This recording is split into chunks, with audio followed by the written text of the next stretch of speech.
Good evening, ladies and gentlemen, boys and girls. It's the UkSimracers MX5 Season 3 of 2024. This is round 10 of their autumn season live from Barber Motorsport. I'm James Parfitt, going to be joined in the booth not by Tom Cairns this week, who was taking a night off, by Mike Nause, who's going to come along and join me for this one. So let's keep you up to date with the standings as they are before this race. In the AMS, it's Colin Sampson out in front with Charles Kellerman in second and Darren McLean in third. And then you've got Fiona Siddons, Alan Toon, Craig Jones, Andy Littler, Michael Lake and Mick Barry rounding out the top 9 who have all scored points. Shonier, McPherson, Hansford and Morton not been here as of yet. In the pro standings, it's Dan Hunt out in front ahead of Jamie Ayres with Tom Griffiths in third, Pete Newman in fourth and Steve Hefford in fifth. Then you've got Jamie Wilson, PVG, Ralph Cullen and Leon Jenkins, Ollie Ricks, Andrew McEwen and Luke Pullen, and the guys at the bottom have not been here as of yet as well. In the overall standings, so this is all 3 standings combined together. Obviously they do a tri-season, so this is season 3. Dan Hunt at the moment is leading the way on 4,426 with Jamie Ayres in second place. Pete Newman, Jamie Wilson, PVG, Steve Hefford and Ralph Cullen round out the top 7. Tom Griffiths is in 8th. Colin Sampson leading the ways in the AMS with Charles Kellerman tucked in right behind. Then you've got Fiona Siddons, Darren McLean, Ollie Ricks, Alan Toon, Andy Littler, Darrell Wright, Martin Sampson and Steve Hansford. Moving on, Roger Morton, Miles Owens, Craig Jones, Mick Barry and John Sylvester have all made an appearance this tri-season, along with Leon Jenkins, Ewan Bramer, Callum McPherson, Andrew McEwen, Arnold Chonier, Dan Dennison, Luke Pullen, Dan Lewis, Dries Neese and Carl Hardy are all here with Michael Lake at the bottom end of the standings. So 34 drivers have taken part over this tri-season.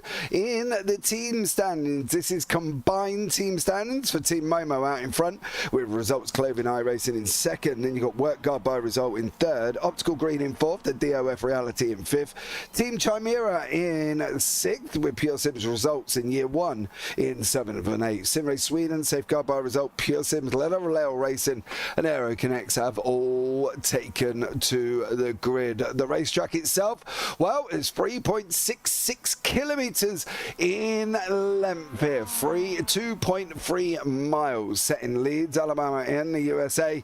And let's bring one man in who'll be able to tell us all about it. Here is Mike. Mike, welcome in. How are you?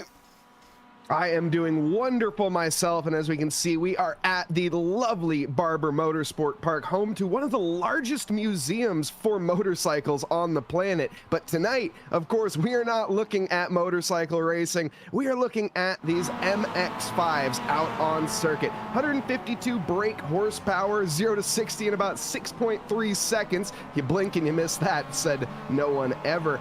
But this is a circuit, 2.3 miles, 3.6 kilometers, founded back in 2003 and unchanged ever since. It's got some sweeping corners on it, lefts, rights, and a very difficult chicane section through turns 7, 7A, and 7B. And well, I do know how much you happen to like, James, the 7A, 7B naming scheme that you had mentioned on the prior week that America often likes to do. Oh, they do it all the time, bud. They do it all the time. It drives me absolutely crazy. Why don't they just go 7, 8, 9, and 10? Mike, they do it at Road Atlanta, they do it at Road America, they do it at VIR, they do it here. Why can't they just count in order? Why can't we just name the corners? That's been my general opinion, is who likes numbered corners anyways? I'm always for giving them a name. You know, we could have the, I don't know, the spoon curve. I mean, heck, look at the corner that we're looking at right now up in the top right. You can see there's multiple spoons here. You got big spoon, little spoon. Maybe we can work with something there. I don't know. I'm just spitballing here, James. I think you might be right, mate. I think they need to come up with something. You can call them whatever you like. You know what I mean? Literally anything in the world. Good evening, Mr. Darrell Wright. Good evening. How are you? Cam Fredericks, welcome in. Jack's back. Hi, Jack. Ash, let's go, Toonie. And they're in YouTube chat. And you're still atop. Yes, first. You're still in top 20 and you haven't even been here, Daryl, this season either. How's Mrs. Wright anyway? She got a slipper ready, Daryl. Give you a clip round the ear when you're being cheeky, because we know that normally happens. We're just about to go into 15 minutes of qualifying. Race 1 will be 15 minutes. Race 2 will be 15 minutes as well, with a top 9 reverse. Race 3 is a complete random grid, and race 4 we will let you know once we change sessions over in about probably near on 45 minutes to an hour's time. So we will take a break between race 2 and 3. Be about 10 minutes, give everybody a chance to get a drink and settle down and grab your popcorn and whatever else you really want to do. Don't forget, there is no fast repairs in this series whatsoever, and also if you crash in qualifying and you ruin the car, you cannot come back out of the grid. All right, so you cannot come back out. That is it, end of. Your qualifying is done. One of the realism and certains here as well. I've asked Santa for some new slippers. Which one? Are you going to get steel toe cap, Lisa? Is that what you're going to get on him next as well? The steel toe cap slippers. But we are going to start on qualifying here as well. Barber's an interesting circuit, Mike. It's not one that you see very often on the calendar for people. In fact, I think, unless you follow the officials, which these guys do, this is probably one of the only times you probably might see it. Is it an underrated circuit, do we think? Yeah, I mean, that's a good question, to be honest. In terms of rated tracks in America, I'd like to think of this sort of similar to Sonoma. I think it's a very simple, I don't want to say simple, I mean, you look at it, it doesn't look simple whatsoever, but when you're out there on circuit, it's very twisty, windy, very straightforward in terms of hot lapping and racing. Overtaking is always a difficult factor, and that's one thing we often love to see, is the overtakes. Now, these MX5s, of course, they can overtake on any corner, on any track on the planet. That's one of the beauties of watching these little punchy machines that are all momentum-based. And there isn't much momentum to be found, though. You can often see that. Slipstreaming is a big factor on these cars a lot of the time, and through this part here in particular, you're going to be seeing a lot of position changes and a lot of squabbling. But I don't know if I would call this an overrated circuit necessarily. So are we erring on the side that it's an underrated circuit that people need to utilize more, do we think, in their series? Maybe. There's better tracks in America. You are right. There are better tracks. I've got to agree with you. And you know, but you see a lot of the same overused tracks. Road Atlanta's one that gets used quite a lot as well. And coming towards Petit Le Mans, it's seems to be on everybody's schedule, on every calendar. And I end up commentating there about 10 times in 1 week. You know, and I think, as I say, to come to Barber, you're right. You have got Sonoma. You know, you've got the NASCAR layout of Sonoma, you got the full GP layout as well. Cota's another one, but to be honest with you, Mike, I can't stand Cota. It's too long. It copied every possible race circuit. It drives me absolutely bonkers, to be honest with you. Well, it has. It's copied Silverstone, it's copied Hockenheim, it's copied Azerbaijan, I think it was, and then Adelaide for one of the corners as well. It's just basically a makeshift jigsaw puzzle of other race circuits, to be honest with you. But I think that's why I love it. Oh no, dude, no. I love it. Cota's one of my guilty pleasures. However, in an MX5 car, I have to say, I might have to agree with you and say that Cota is a bit long. In a GT3 car, GT4 car, even heck an M2, I think those are more doable. In an F1 car, especially, lap times are astronomically reduced. But here in these MX5s, we're about to see the lap time start to, well, not roll in. They are actually, yes, excuse me, they are going to start to roll in here for the first laps being set. And no surprise, I think, to anybody, is up at the top of the time charts right now. Jamie, alongside Dan Hunt, with Charles Kellyman in third at the moment. Yeah, you got Pete Newman out on track at this moment in time as well, just done green in sectors at number 1. This, of course, looking like it is his first time lap, so we'll see how he gets on his run through turn 6 before he comes into 7A and B. Don't just accept it. It says 7A and B there, and through we go now, dropping down through the right hander of turn 8, and then we're going to go on the run up for turn 9 and 10. Darryl Wright probably going to be back next season. Well, I hope so, sir. And then we missed you. We've missed hearing how Mrs. Wright has given you a clip round the ear with a slipper because you've done something wrong on the race circuit. I find that's the best thing part of my Tuesday evenings. We have only got 12 drivers in here, guys, but if you ever have seen the UK SimRacers before, you will know that really doesn't matter. The racing is great throughout the field, top and bottom, so we will see great racing regardless. Now, often I would sit here, Mike, and we'd talk about passing opportunities and anything like that here. Where's it going to be? What's going to be the best one? What's going to be the best place? But I think with an MX5 you can probably make any part of the racetrack work for an overtake. You definitely can, but if we go on board here with the current driver up front, maybe I could talk us through a little bit of a lap. So as we go through here onto the top cam, we're in this long right-hander through turns 2 and 3, getting on that accelerator as early as possible to go down through 4. You blink and you miss that corner. It is flat out easy in an MX5, and this is where one of the big overtaking opportunities is going to arise. We're going to see some dive bombs here into the hairpin of turn 5, some long slipstream advantages as well. That's one of the longest straights on the track. It's not that long. Now as well, coming on to this part, it may look like an overtaking opportunity, but it really isn't. As we chuck it on into this sort of triple chicane, I don't really know how to explain this corner, but going side by side through there can just be absolutely deadly, and it would not be surprised to see some cars take flight as well. Next chicane is going to be another one where you gotta have to just be nip and tuck all the way through. You might be able to get a good enough run here down towards turn 11 to make a look to the inside of the big spoon in the back, but again, this chicane, very high speed, high commitment. You're really gonna have to negotiate the car to keep it between the mayo and the mustard, as we see right there, and actually that is just going to be an invalid lap, as we are going to be riding along there with Pete Newman no longer. Now checking back with Hunt a little bit further back. Yeah, I think Pete kind of instantly knew that he'd made a mistake. That's one of the things with qualifying, is if you get an off track, your lap's done. It just invalidates it here. Good evening, Tides Vangal. How are you? This is Mr. Pete Vangal's nephew. No Pete this evening, Tides. Where is he? What's he doing here to be not racing with us on a Tuesday night as well? We've got Craig Jones, who's just gotten over the line, put himself in 10th place. Hopefully he'll find his way round the circuit. If you ask him about Silverstone, however, he won't be able to tell you one corner name, because generally he has no idea where he's going when he goes to Silverstone. In his words, not mine, it all looks the same. So there we go. Dude, I mean, I don't blame him.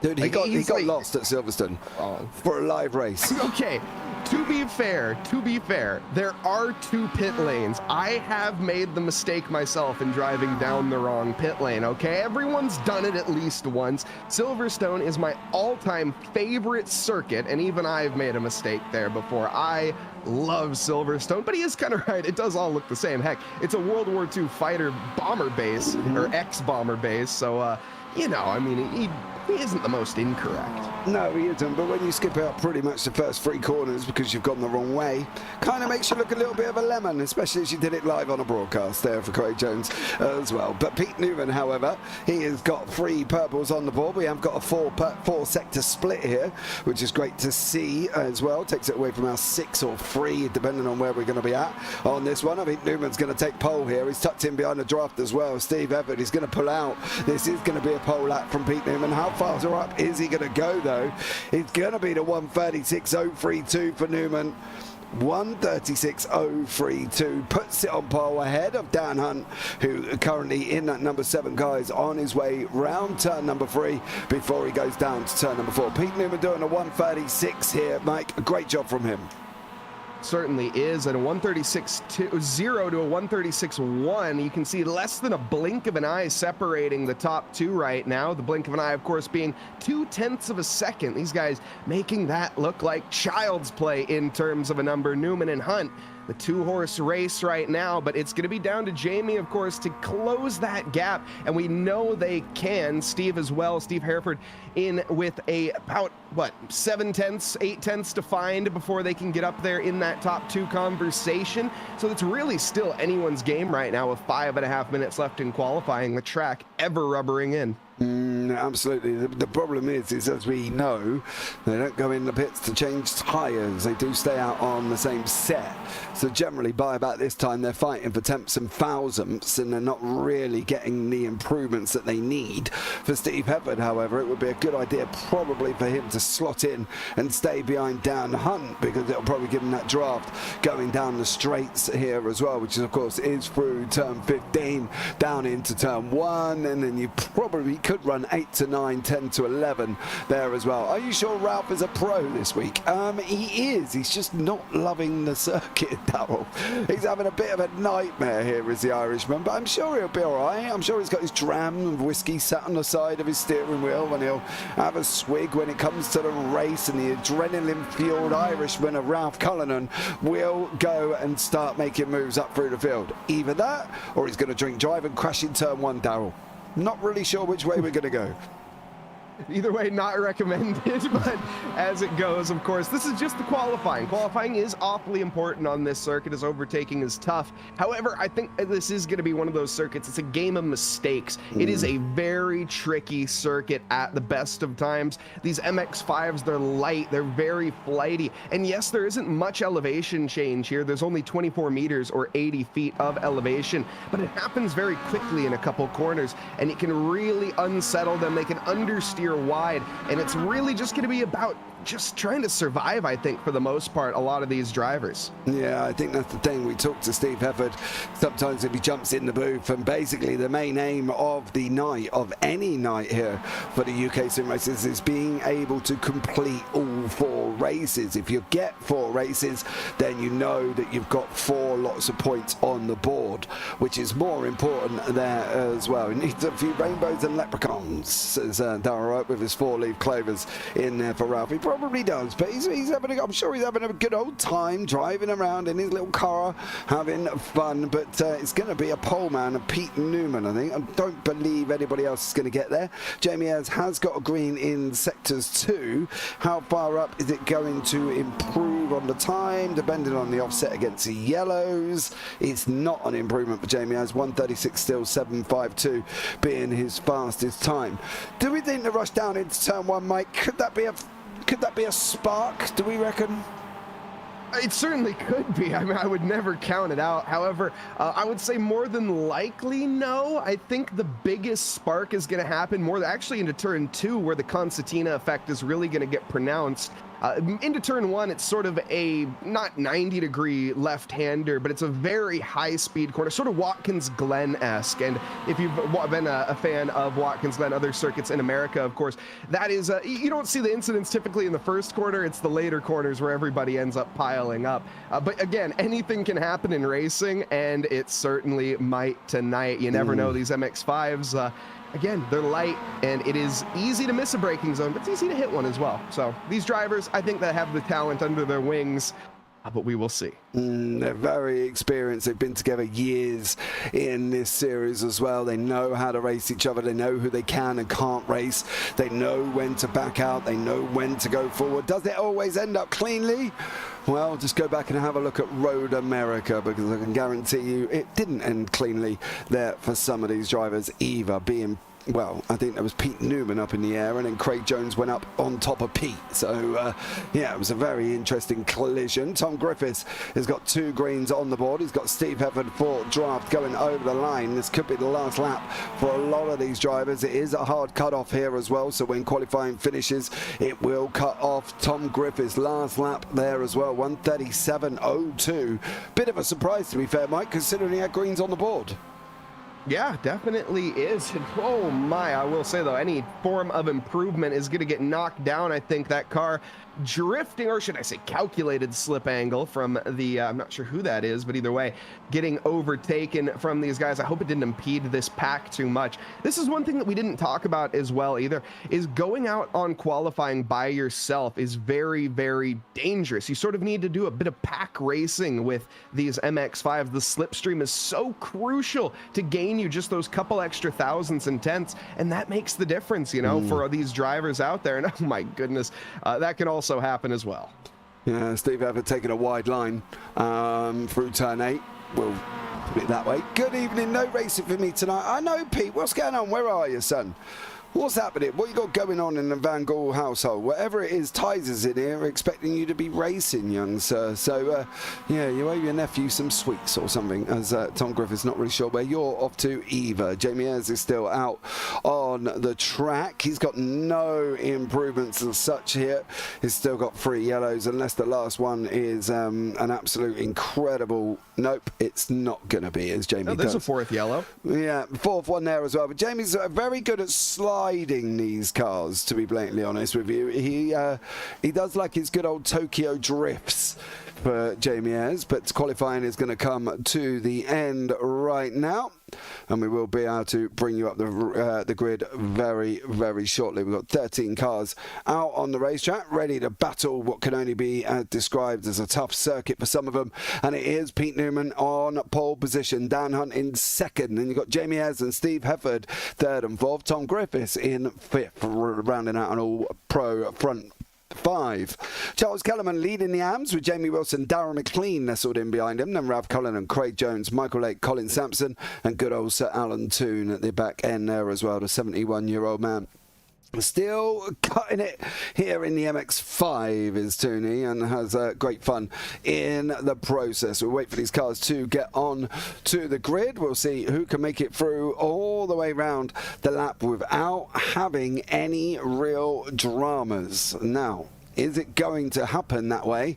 Well, ladies and gentlemen, we're just waiting for Michael Lake to get on to the grid. The lights are coming on now. 1, 2, 3, 4, 5. Ladies and gentlemen, it is the green here at Barber, and it is Pete Newman out in front at this moment in time, leading down into turn 1. Dan Hunt settled in behind him. Then you've got Ayres and Hefford in behind that. Nobody has really changed places here apart from Colin Sampson and Alan Toon have jumped to Michael Lake at the back end. I'm not totally sure what happened to Michael. He's disappearing in and out, in and out, in and out.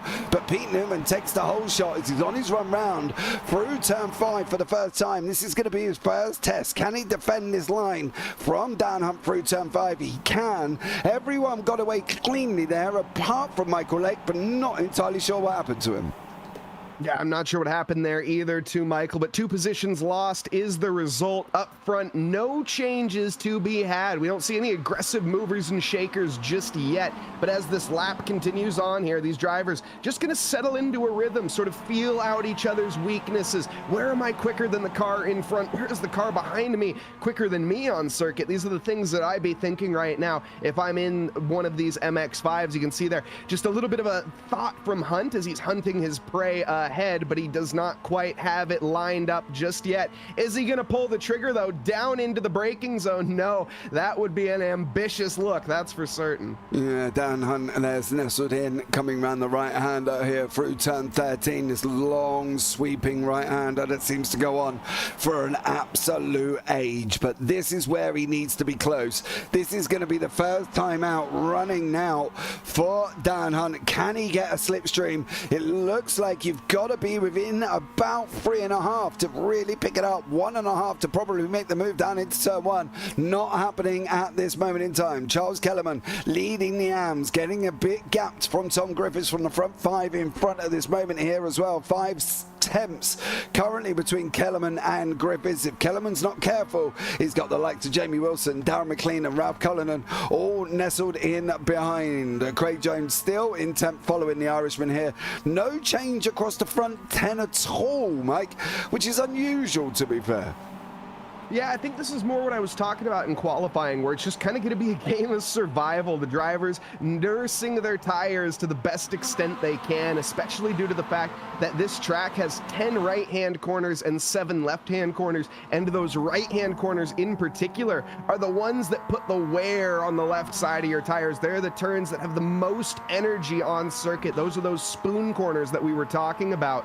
So it's just going to really be about survival for the first, I think, 10 minutes. And once the tires start to grain up and have sort of like the rubber end of a pencil when you erase on paper, it picks up those little bits of rubber. That's what these drivers are going to be experiencing. Unless you're Newman and the back end getting a little bit loose there, you need to be careful. Yeah, Newman got a little bit squirrely. Dan Hunt, you can see, doesn't open up that corner as much as Newman does. We're just above the windscreen on Hunt's car here. He's going around the final corner. Now this run again down into turn one. Is he going to make any difference on him whatsoever? He's closer than he was, but I don't think he's close enough. I do expect Mr. Wilson, though, who was within that 1.5 temps, making that move down into turn one. He's got to be big and brave.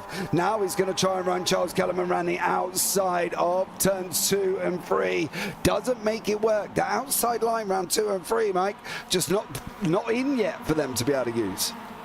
No, not quite just yet. Whilst that was happening, it seems that Darren McLean has dropped 3 positions into the back there. I'm not sure what has happened, but here we go. Jamie Wilson maybe thinking about a move, but again, just biding his time and waiting. That's one of the better chances, and even within a 10th, it still wasn't able to be found. This is Ralph Cullenhan, though, back a bit further. The Irishman trying to make up ground, and this, I think, is that incident with McLean, if I'm not mistaken, as he goes side by side through the chicane.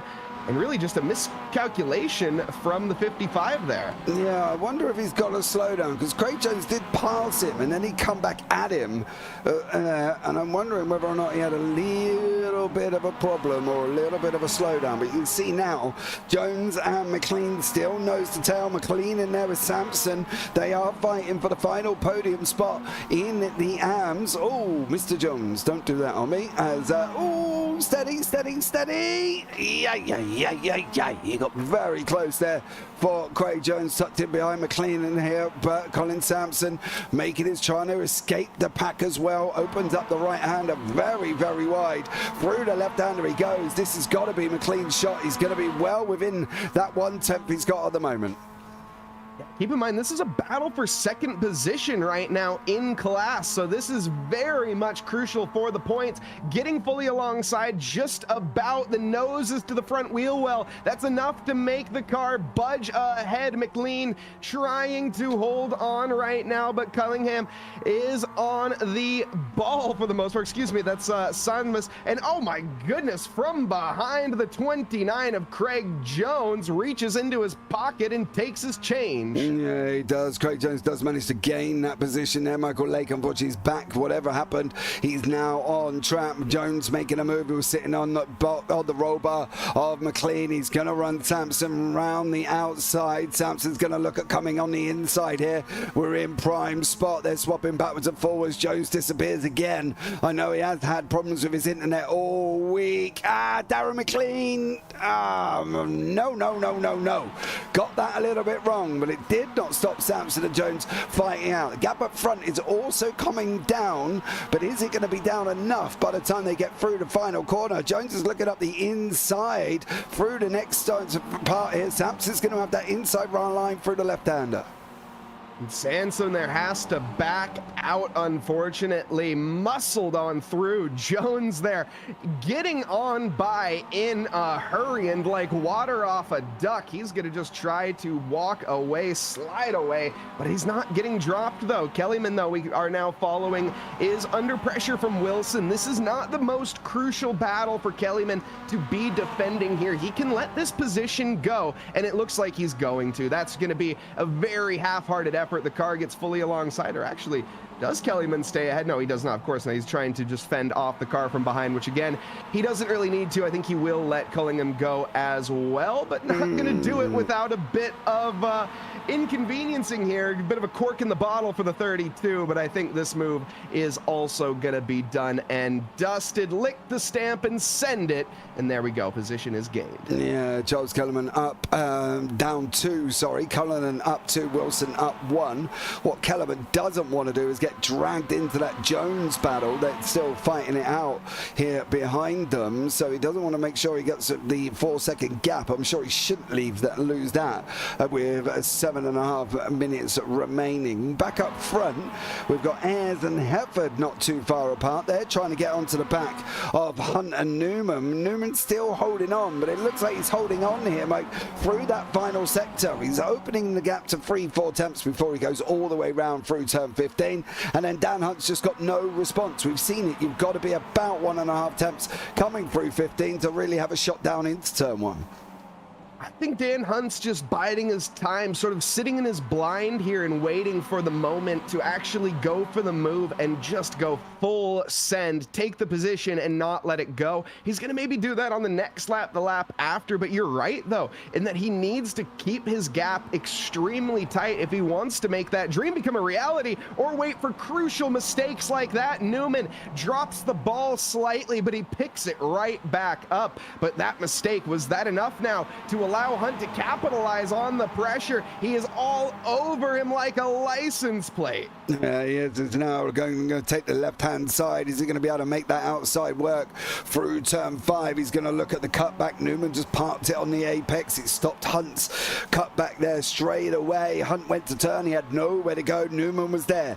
Now they're going to go side by side down into 7A and B. It's never worked previously, and I wouldn't expect it to work again. Somebody could end up here as well. They did make it work. The problem for Hunt is he's opened up the inside line for Ayres. Ayres is going to try and come through here as well. He's going to...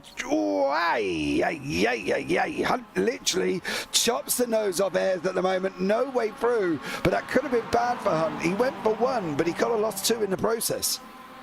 It could have been, but it was very heads up as well from Ayres, who's just kind of waiting for these two to bin each other off the road. And it almost looks like he's going to get his wish. No, not quite just yet. Ayres has to wait, but the number 7 seems to be weak, but it's both cars, Newman and Hunt. Have they pushed too hard? The cork in the bottle now is building the pressure as it continues to be shook lap and lap. This is an incredible 5-way fight for the lead of this race right now. Yeah, still going in. Nobody's close enough coming out of turn 15. Ayres has just gone in a little bit, probably hotter than he wanted to, into turn 1, through turn 2, 3 we go. Again, this long looping right-hander through the run of 4. Full flat in these little MX5s. You don't need to lift here whatsoever. You've got to pick your braking point for turn number 5. Left-hander, you need to make it get it right. Downhill as well. We tuck the nose in from Jamie Ayres. Dan Hunt a little bit squirrely on the exit. Is that going to bring Ayres in? Hefford's tucked in there now. Griffith has got closer on the pack, Mike. This 5-car fight is not done, and I do wonder whether or not Hefford could be the first one to make the move. Yeah, this fight is not done, and it's not going to be done to the line, I predict. But whilst all this has been happening, I think we have a moment to at least breathe here. Charles Kellyman has dropped 2 positions to Craig Jones and Darren McLean whilst we were talking. Here is that as well.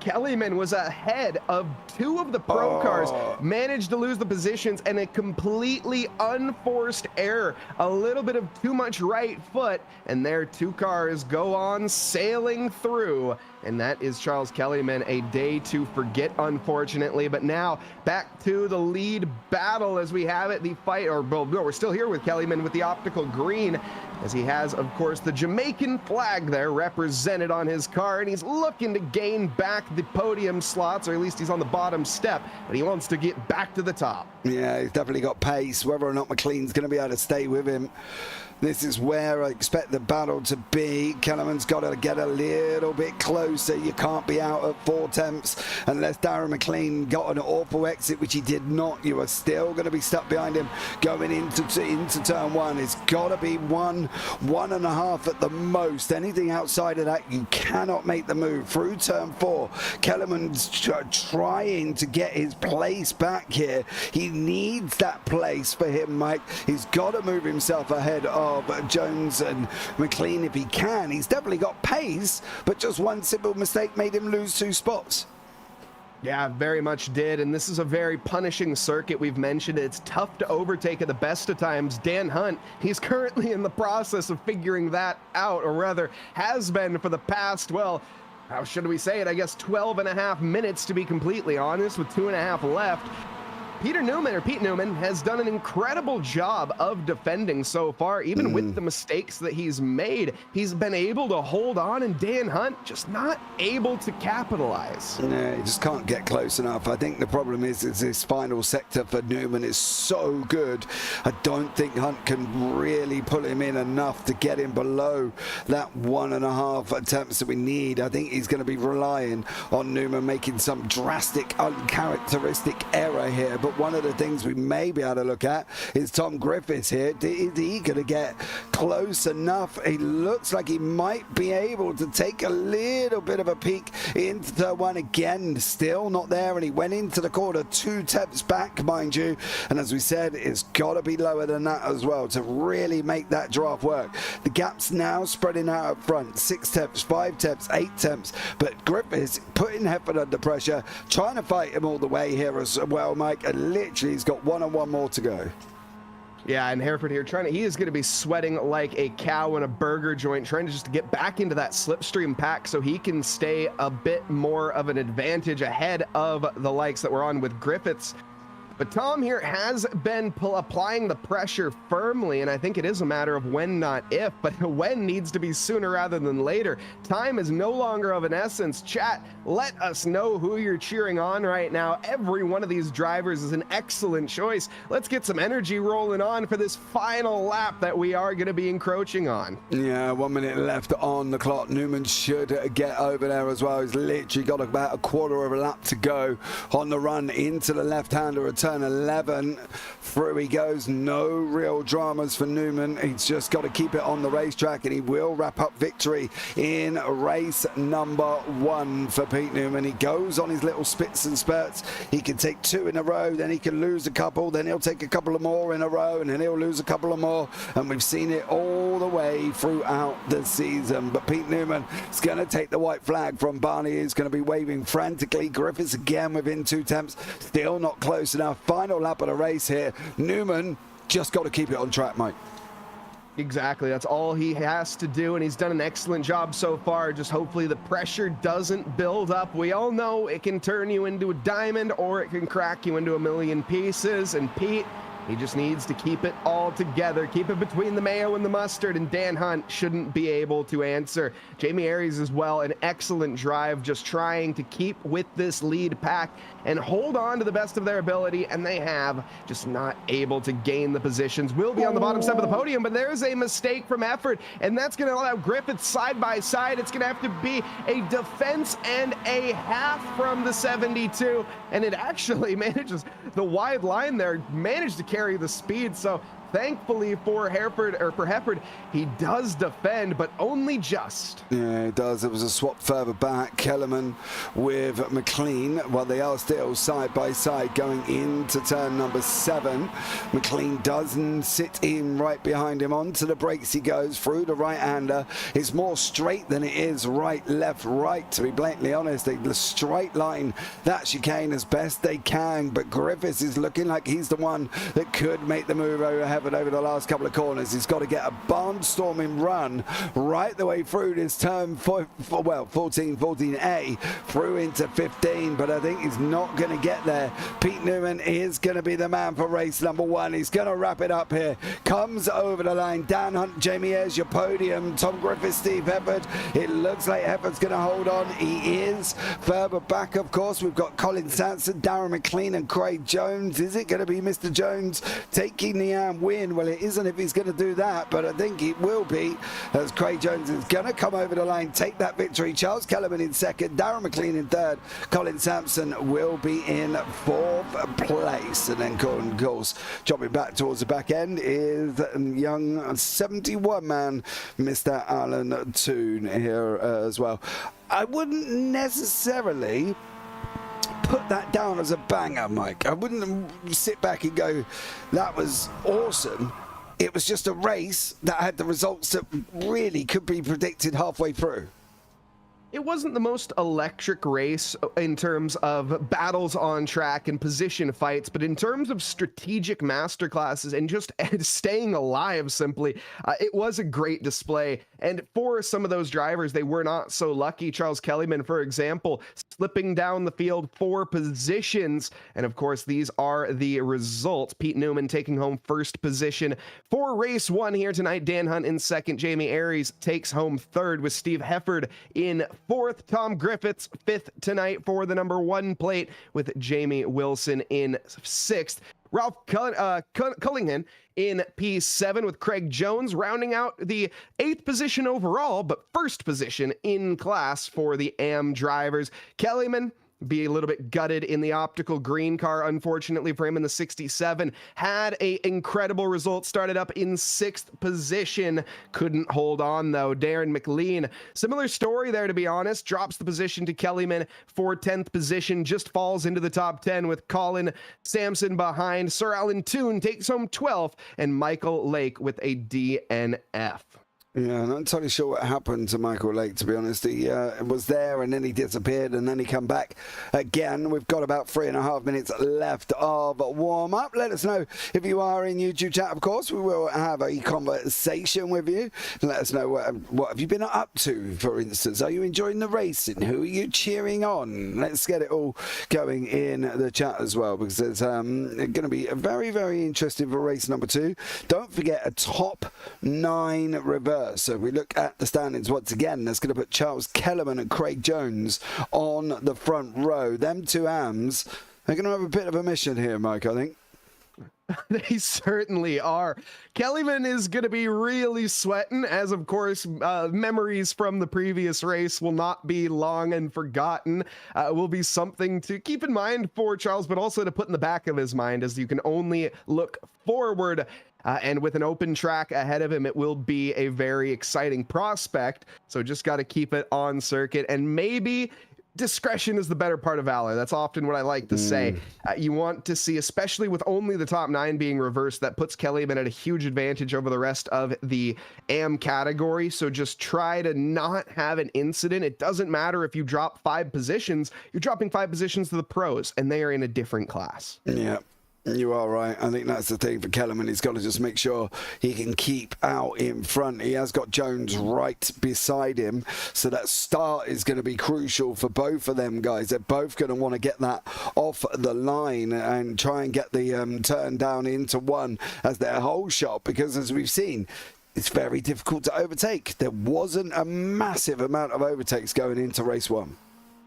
No, and this just isn't the overtaking circuit. You know, I was kind of mentioning that at the top. It's a survival circuit, to be honest. And there's also one thing I wanted to mention that I think there are a lot of people probably asking and wondering, as they keep seeing that spider pop up on their screen and they say, oh my goodness, what is that? Do you happen to know what the lore about the, or maybe not lore, I don't think that's the correct word, but the sculptures and whatnot that are around the park here at the wonderful circuit that we are at today, Barber?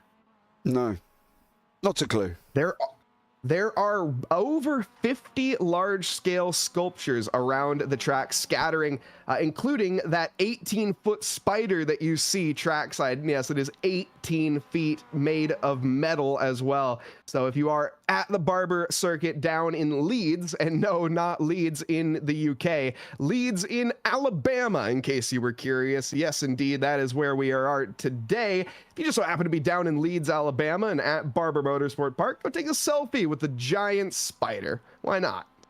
So what's the purpose of the animals? Well, they're cool to look at. What do you mean? They're sculptures. It's art, James. It's art. I know that, but I'm just saying in relation to a motor racing circuit, what exactly has spiders got to do with it? You know, Red Bull, right? They've got the big bronze ball, haven't they? Coexist with the racetrack name. Yeah, but you judging art here, James? I'm not judging art. For me, art shaming. He's art shaming. Oh, give over. I just don't feel the need for art to be at a race circuit. It's I don't know. It's about as pointless as me taking a chocolate kettle in a sauna. It ain't gonna boil me water. It's just gonna cover me in chocolate. I don't get it. There's no point. The ant trees are always good. I just don't get it. I don't get what the point of it is. But look, hey, I'm sure there's a reason. I'm sure there's some wonderful artists out there benefiting massively from the fact that they've put a spider in the middle of the racetrack. I just would have thought there would have been a specific reason to coexist with Save the Animal Week or some collaboration with a charity or something, rather than, hey guys, we're gonna chuck a spider in the middle of a racetrack, Mike, to be honest. I mean, chat might know a little bit more. That's just from the research that I have found, to be fair, but it looks like here we do have the grid gridded up and ready to go. Charles Kellerman will be on pole with Craig Jones in second, and Ralph Cullinan and Jamie Wilson third and fourth. Tom Griffiths fifth, Steve Evans sixth, Jamie Ayres, Dan Hunt, Pete Newman there, your winner for race number 1 in ninth. Then you got Darren McLean, Colin Sampson and Sir Alan Toon. Michael Lake will be the last one, hopefully for poor old Michael. He'll have a bit of a better race than what he did last time. He is he out? He is out on the racetrack. But there's Charles Kellerman. Alongside him is Mr. Jones. What are these AMs going to do? Well, we're going to find out very, very shortly here. The lights are on. We're going to have 1, 2, 3, 4, 5. Race 2 is green, green, green. Charles Kellerman did not get off the line well. Craig Jones is going to try and muscle him out of turn 1. He's going to try and go around the outside, not making it this time. Tuck back underneath him. He's going to try. He's opened up the door again. Yeah, that could have been dangerous for both drivers going through turn number 2. Ralph Cullinan there. Griffiths up 1 over Wilson. He's ran Wilson around the outside of turn number 2 and 3. Kellerman still holds on. I thought Jones was going to get him there, Mike. He almost had that inside line going through turn 2. Kellerman's got to shut the door a little bit earlier there, because that could have been disastrous for both of them. He does, but I also just don't want to see these two squabbling up front. There's no point, in my opinion. They can worry about each other later. You have an entire field of sharks behind you, and you just need to survive right now. Ralph Cullinan is trying to get by, but also trying to defend simultaneously. He runs a bit wide there through the triple chicane, and that might allow Tom Griffiths an opportunity, but he's too busy looking in his rearview mirror at the sight of Steve Hefford and Jamie Wilson side by side. Someone's going to have to give. They're negotiating for the same piece of real estate. Nobody wants to give it up. Not at all. Wilson, and in the end with Ayres there, Hunt is there. Wilson's trying to come back round the outside. We don't see this move work, but he did make it work. He swept round the outside of turn 13. Jamie Wilson got an absolute job done. There's Cullinan's gone round. Griffiths may have been involved in that. We'll have to have a look back. That has given Charles Kellerman and Jones a massive breather out front, but Wilson now making moves again. He's going to try and get, I think here, Steve Hefford down into turn 1. Hefford's trying to close the door. He's got the better line. Jones is climbing all over Kellerman. Wilson again round the outside here, Mike. Loving that outside line at the moment, Jamie Wilson. He's got no choice as the car ahead there, Dan Hunt, not giving him any other opportunity to go anywhere else. He's covering the inside, left and right. Think though, finally he's had to give the inside up, and Jamie Wilson, a hard fought effort, but when the going gets tough, he has managed to get going, and he gains 5th position for his efforts. Incredible battling there between the two. Yeah, Wilson still holding on. Kellerman still holding on up front. He could have done for Jones. He needed to clear him, really, because Griffiths is now coming. Hefford is coming. Wilson, Hunt, Ayres, Newman, they're all pros. These two AMs out front have got a massive gap back to Pete Newman before they get into their own class of driver, which is Darren McLean. He's 3.5 seconds back. That's enough for them to hang on to, I think, here, Mike. But they've got to play it smart with them pros closing in, and you can see Griffiths has already cleared Jones. Probably not really a tough overtake for him to make there. No, it doesn't seem to be. Griffith's actually on a tear right now, up 3 positions already and looking to make it a 4th sooner rather than later. I think he has better prospects in this race, and that is to lead and to win. I don't think he has any other intentions on his mind. Charles Kellyman wants to do his best to win this race as well, of course, but he has an entire race ahead of him. Side by side, Dan Hunt trying to go back on the attack. This is basically this is deja vu, but in the other way around. Dan Hunt, he can't quite get the muscle, though, on the outside that Jamie Wilson could the last time round. Yeah, Wilson got a great job. Ayres has unfortunately gone round. I'm wondering if that was on, it looked like he was all on his own. Let's have a look back at a couple of things. This is Cullinan right at the beginning. Was there contact with Griffiths? There was. Cullinan unfortunately drifted out into Griffiths there. This is where Ayres lost all of his places. I'm wondering, is this going to be a mistake? It's side by side with Newman. Oh, it just hooks his nose there and unfortunately goes round. Steve Pepper has also just taken a venture off the side of the circuit. He did that not long ago here in with Wilson and Hunt. Is this going to be the kind of the same scenario? Oh, he spins around Craig Jones, who then catches him on the rebound, and then Hefford goes round as well. But that's one way of clearing the AMs. Probably not the best way, but Charles Kellerman is still holding on to the front.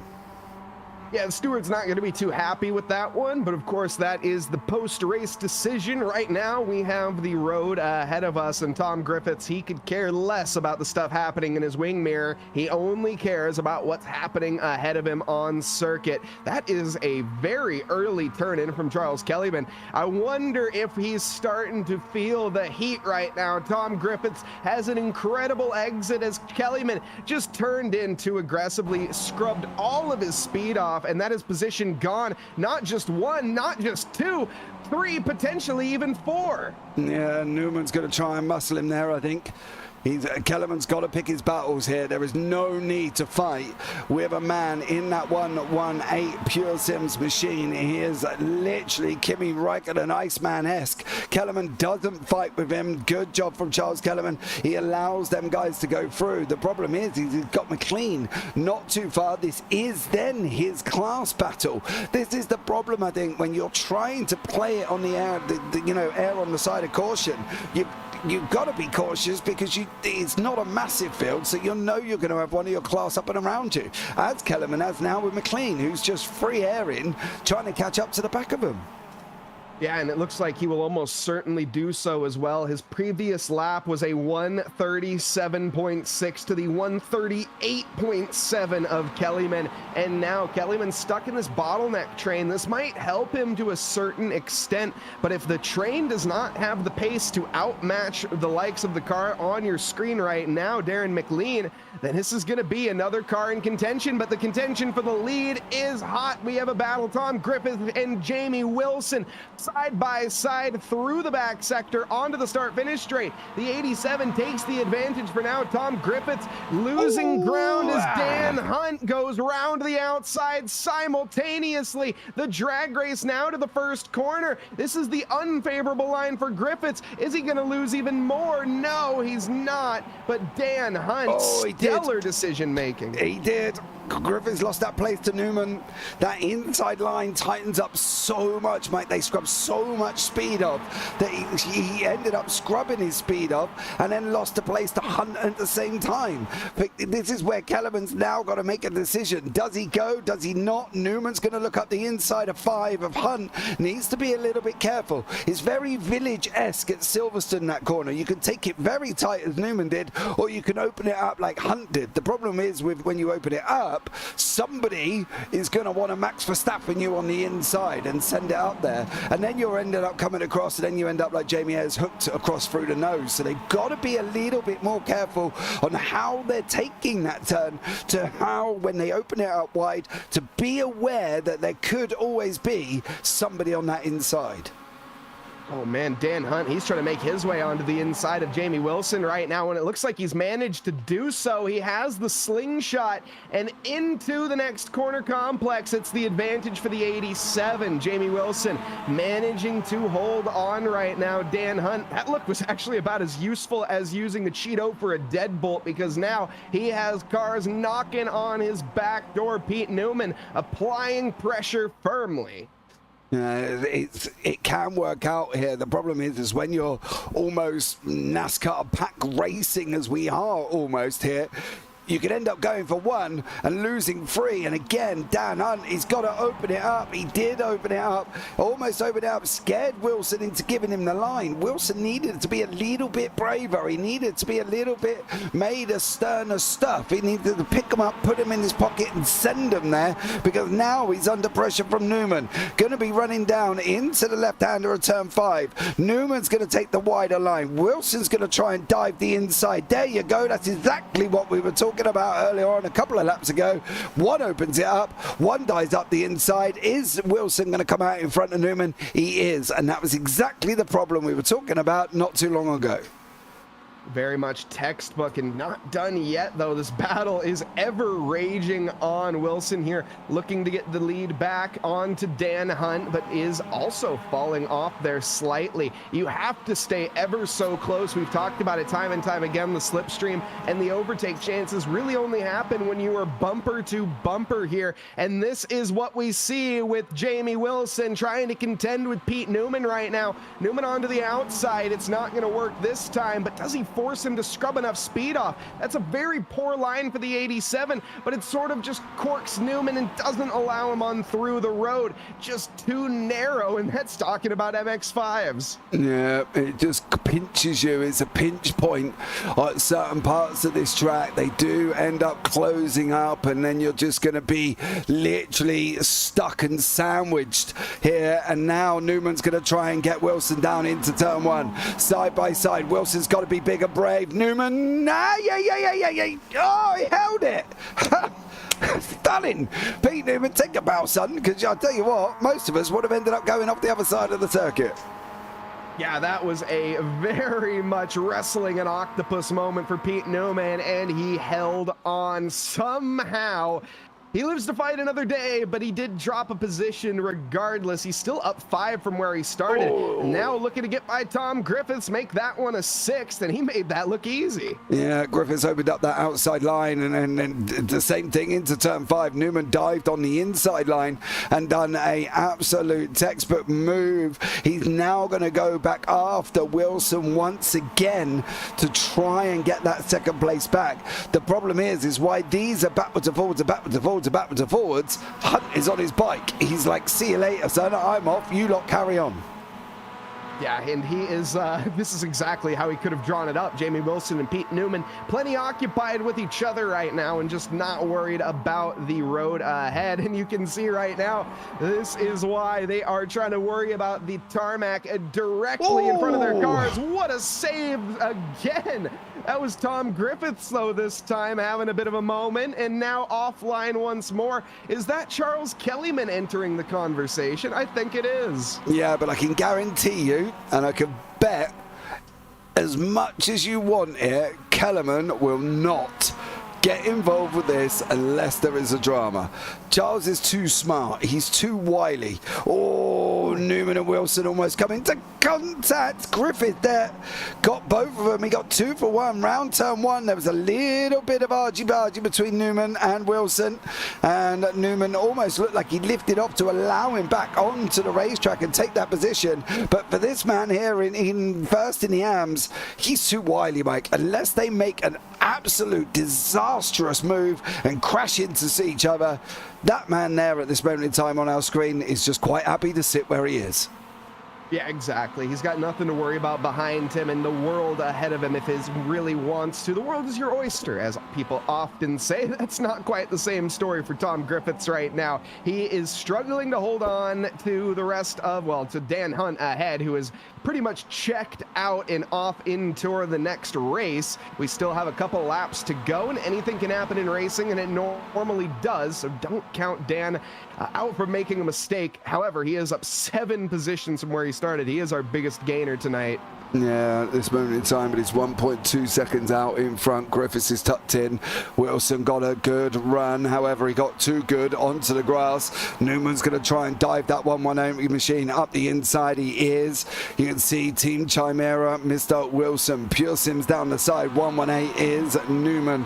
Now they're going to be nose to tail going down into turn one. Is this going to be the opportunity for Wilson? Is he going to be big and brave? Is he going to send it? He is not. He wants to take the line. They're going to have probably one more lap after this to get this job done, but at the moment here, Mike, I really cannot see where Wilson's going to get it done over these next lap and a half.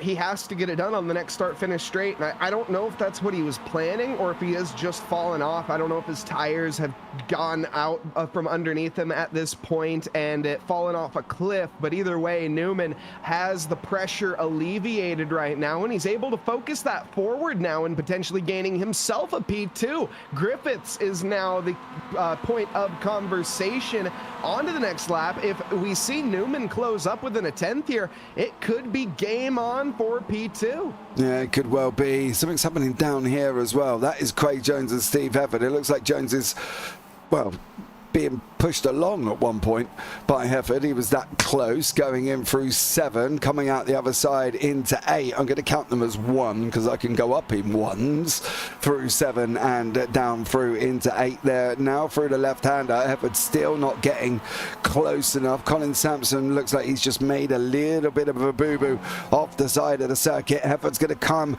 at Jones once more through the left-hander. Jones managed to hold on, bumps the curb through the right-hander. Hefford again in there. You can see the up-down elevation they've got to contend with, Mike, just purely on turns 11 and 12 alone. Yeah, exactly. They are wrestling with the car alone and wrestling with each other simultaneously.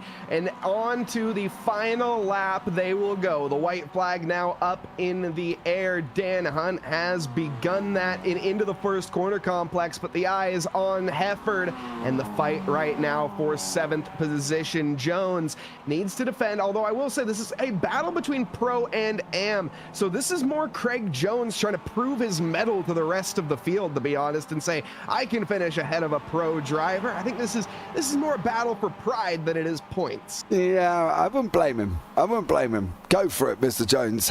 Go for it. However, Griffiths and Newman are going to go for it through turn 7. Are they going to run side by side, almost straight line in? They're not. Newman slots in again. You can see they come out the other side here into turn number 8. The right-hander is going to be the final opportunity for Newman. Not really sure where he's going to be able to do it. He might be able to get him up into turn 11 if he can get a run out here as well. He did get a run. Oh, no!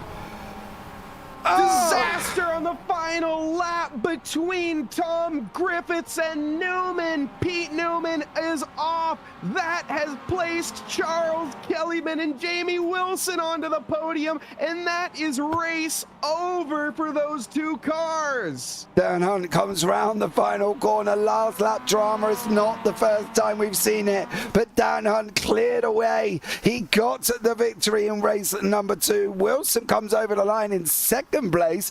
Charles Kellerman, as I said, will not get involved unless there's drama. Takes the AM win with Darren McLean in there as well. Then we've got Craig Jones. He's going to come over the line and wrap up 3rd there. All 3 AMs ahead of the 3rd place podium in the pros of Mr. Ayres. So unfortunately, Jamie Ayres got beaten by 3 AMs there, but let's have a look and see if we can kind of decipher what went on. I'm not entirely sure. Newman's there, he gets a run, and then he just kind of, in polite terms, almost run him over there, and then onto the grass, and then he pulls in, and Pete's probably very unhappy with that one, but it did look like he just kind of ran him over there, to be honest with you, Mike. It did. Let's give him the benefit of the doubt. Call it could be net code at the end of the day. We've seen a couple latency issues for certain drivers, so I don't want to place that firmly in the lap of Pete Newman, but the stewards will be under the, we'll have to decide. I mean, I think at the end of the day, there's no other way of looking at it than it was Pete's fault, regardless of latency or not. But again, and him pulling over to the side, I think, said it all. Yeah, but I think he just carried far too much speed as well. Let's have a look at the final results here. Dan Hunt is your winner with Jamie Wilson in second place. Then you've got Charles Kellerman winning the AMS, Darren McLean in second, and Craig Jones in third. There for Jones, it was exactly the same podium in race number 1, just reversed a little bit. Jamie Ayres in 6th, rounds out the podium for the pros. And you've got Steve Everett, Ralph Cullenham, Tom Griffiths, Alan Toon, Colin Sanson, Michael Lake and Pete Newman there as well. Carl's in YouTube chat. My utter abuse. I tuned in just in time. You did? But now we're going on a break because we need to get into the next session for race 3 and 4. So, unfortunately, Cal, you're going to have to sit back, chill out, and probably get a drink or something here, mate, as well. But as per normal, guys, we'll be right back after this break.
Ladies and gentlemen, we are back once more for race number 3 and race number 4. It will be a top 11 reverse for race number 4. I'm still James Parfitt. I'm still joined in the booth by Mike Nause here, who's going to join me for the final 2 races of the evening. I think we can safely say, Mike, race 2, well, a lot more interesting than race 1.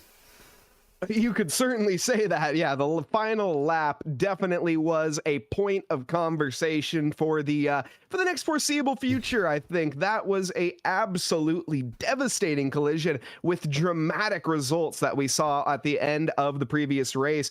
But again, just very entertaining racing all the way through. We're starting to see the drivers, I think, get more accustomed to this track as a racetrack versus a hot lap track, and being able to kind of push the limits of each other a little bit more. Yeah, absolutely. And I think going into race 3, we're not going to see anything different here. We are in practice. Don't worry, we've not got 12 minutes. We've probably only got a couple of minutes. They will advance the session going forward. Thank you so much for joining us. Don't forget to like, subscribe, turn on the bells. That would be absolutely amazing. We've got a lot more racing coming up on JPB this week as well. And it starts again on Thursday evening. We've got tomorrow night, or Thursday evening. Join us for the Radical Race Series at VIR Fall, and then we got 2 American broadcasts going off first. We got the main sim racing series round 2 for 100 laps of Thompson Speedway in the Whelan Modifieds, and of course we've got the sim car who are also at Barber. That's their round 5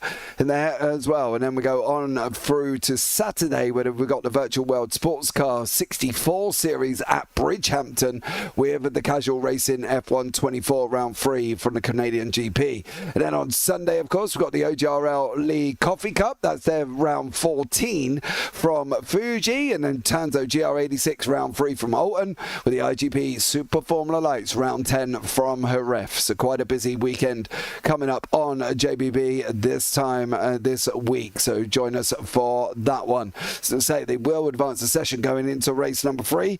The question will be, normally we see rain in race number 4, Mike. I did see a little bit of an announcement earlier on. They were having trouble with the static weather setting on iRacing, so not entirely sure if we will get rain, but rain could really spice this race up. Yeah, I don't think the drivers are going to be too upset if the rain doesn't end up working. I think as spectators, we will be a little bit gutted, unfortunately, that there is no rain, as iRacing has done such a great job of implementing rain into this simulator. I know that's old talk at this point. That was months ago that they added it. But it's still just incredible to me how well of a job and how well of a simulator or simulation they have done with the rain. So it would be a shame to miss out on that. But, you know, again, I think the drivers, they might be relieved. They're having enough time, it seems, with the circuit in general. Yeah, I think it is. The temper system has come in here. It has been a great addition. However, if you are a broadcaster and you do have a PC, it can affect your PC in quite a bad way. So you do have to make sure that all your settings are in the right place here to make sure that it does work. I've got an i9 on a 12th gen and I still struggle as everything gets sent down one core of the processor when I've got 16 for it to use quite happily, and it does cause some severe blinking at times, so you do need to be a little bit careful with the Tempest weather system. It can be a bit temperamental on your processor, so just be aware on that one. And we should get an advancement of the session very, very shortly, and then we will go into race 3 and the grid ready. They normally are gridding up quite quick for race 3 and race 4, so if I do end up speed reading it, and as if by command, they have advanced the session. So that is the end of practice here, ready for race number 3. Right, let's see if I can beat the drivers reading this grid this time, because I do expect them to get on the grid very, very quickly indeed. Dan Hunt is your pole man with Pete Newman in second. Then you've got Sir Alan Toon and Craig Jones, Jamie Wilson and Colin Sampson. There they all go. Michael Lake, Ralph Cullinan, Steve Heather, Jamie Ayres, Darren McLean, Charles Kellerman and Tom Griffiths will be at the back. Winner, chicken dinner here as well, which normally don't happen because these guys do end up on the grid very, very quickly. Big hitters on the front row of Dan Hunt and Pete Newman. How is this one going to work out going down into turn 1? Well, ladies and gentlemen, hold on to your hats, because is? We're just about to find out. The lights are going to be coming on very, very shortly here. We're going to have, there they are at the top of the screen. We're going to have 1, 2, 3, 4, 5.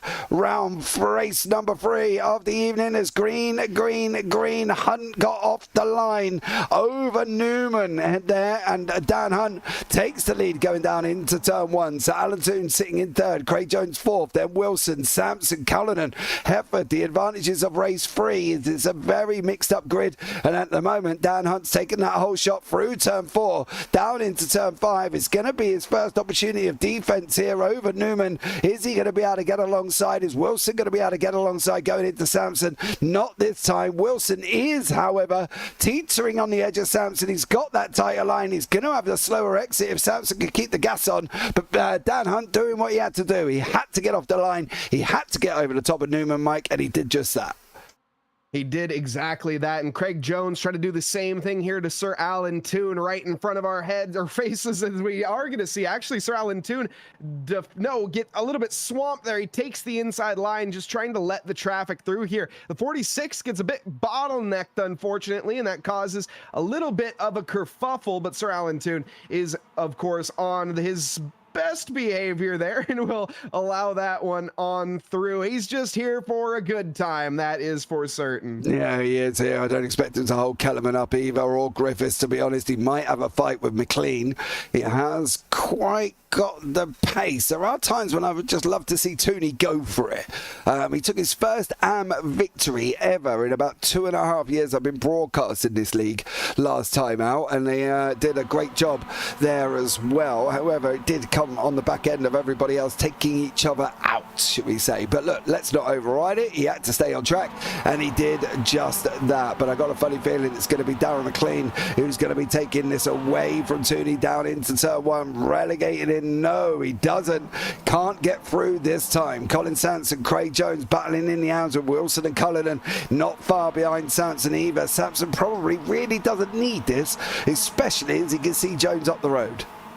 Yeah, and he's just going to pretty much let this one on through. I predict as we go into the braking zone, he is going to fight it to a certain extent, but I think he's more just trying to keep the 32 at bay to a certain extent here. But again, just battling in the 2 different categories. This is about knowing who you're racing and when to do so, and this is very heads-up decision-making from Colin Sansom, who is just going to allow these pros on through and battle with the AMs a little bit later. Craig Jones, I'm sure, will have a similar conversation with all of the gold plate drivers. Yeah, on their way now as well. He's Hefford. He's running alongside Sampson side by side, going through the left-hander, through the right-hander. Hefford gets a run.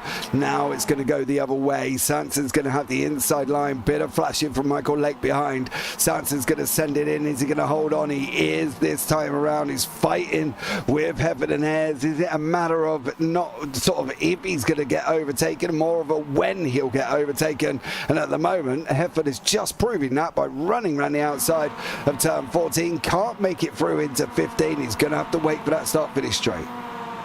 Yeah, this is a bit of time wasted if you're asking me. I think Sanson could end up using these pro drivers to his advantage and just stick with them more than holding them up, because right now this is just bringing Michael Lakes into the contention as well later on, the 85, who's currently third place, I should say, in the AM category. He is going to be right there in this conversation when all is said and done, and we have Ayres who's going to get by Hefford, getting by everyone getting by Sansom, who will be ending up in this AM category in the battle. So I don't know. I don't like to see the squabbling this early on. It hasn't hurt them too much yet, but we'll see if it will continue to. This is it's a heavy defense, that's for certain, James. Yeah, he's definitely fighting out for position. He really does want to keep that position where he is. He's second in the AM, 6th overall for Sanson. And to be honest, I think he's well within his right to fight.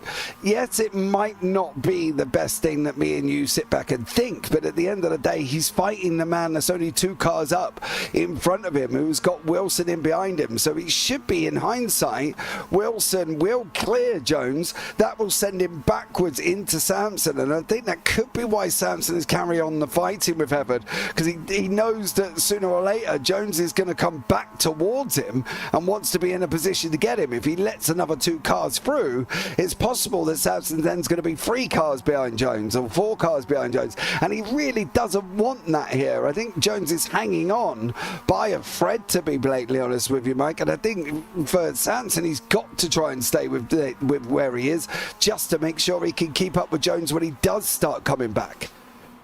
Yeah, I mean, it's a fair play, to be honest. I could understand both arguments. I think this is the riskier of the 2 evils, but of course you can only, it's risk versus reward, and the reward is going to be potentially first position, so it might be worth the risk in that case. Wilson, though, just has not been able to contend with Jones, to be completely honest. Craig here is on the ball with the defense, and as you said, he has no intention of giving these positions up and becoming a victim to Sansom, who is a bit further back. In fact, 2 positions back right now, and you can see both positions are locked on him like glue. Yeah, he's holding on. Literally holding on almost by the fingertips of a man falling off Mount Everest at the moment. I can tell you that for Jones.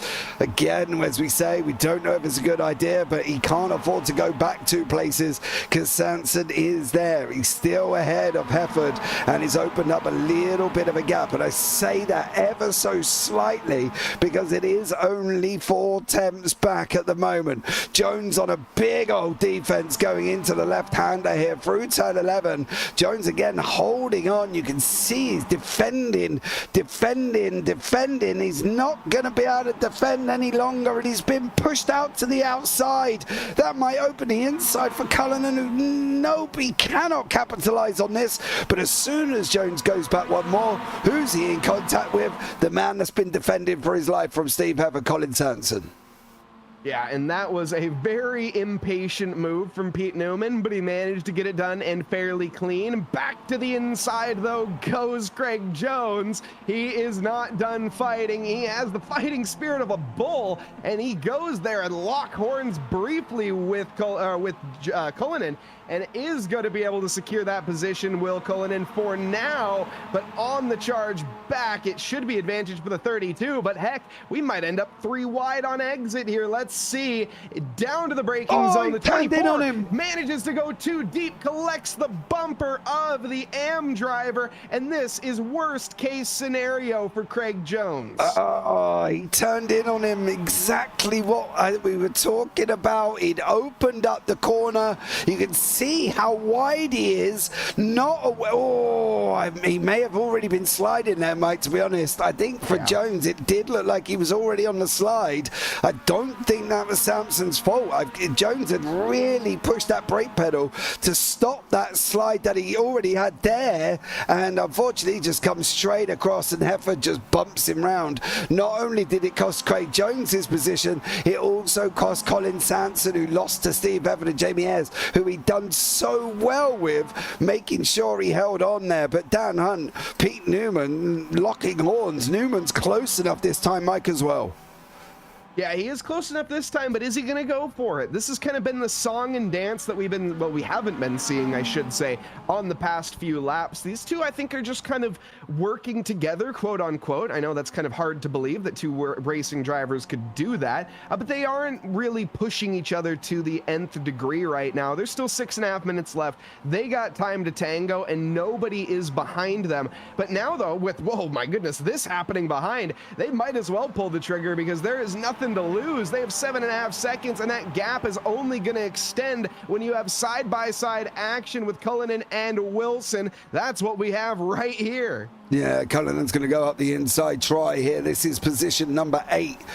I say 8 in 8th time they've swapped places, Cullinan and Wilson. They've just done it again for what is going on here. So that, yeah, this is number 8 now. It's coming up here, and Wilson, Cullinan sent it on the inside, made sure that Wilson weren't going to get through.